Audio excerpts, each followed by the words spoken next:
AP CM Chandrababu ఈ నెల 26న శ్రీకాకుళం జిల్లా ఎచ్చెర్ల మండలం బుడగట్లపాలెం గ్రామాన్ని సందర్శించనున్నారు. ఈ సందర్భంగా మత్స్యకార చేయూత పథకంలో భాగంగా లబ్ధిదారులకు 258 కోట్ల నగదు పంపిణీ చేయనున్నారు. ఈ కార్యక్రమాన్ని విజయవంతంగా నిర్వహించేందుకు అన్ని శాఖల అధికారులు సమిష్టిగా పనిచేయాలని రాష్ట్ర వ్యవసాయ, మత్స్యశాఖల మంత్రి కింజరాపు అచ్చెన్నాయుడు ఆదేశించారు.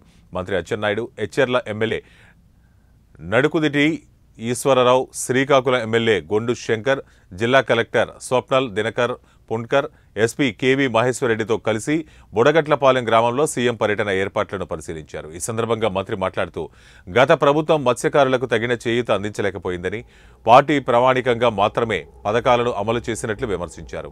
గత పాలనలో కొందరికి 10,000 మాత్రమే ఇచ్చారు. కనీసం బోట్లు, వలలు కూడా ఇవ్వలేకపోయారు. కానీ తాము నిస్సహాయ స్థితిలో ఉన్న మత్స్యకారులకు మెరుగైన సహాయం అందించేందుకు కట్టుబడి ఉన్నామని ఆయన అన్నారు.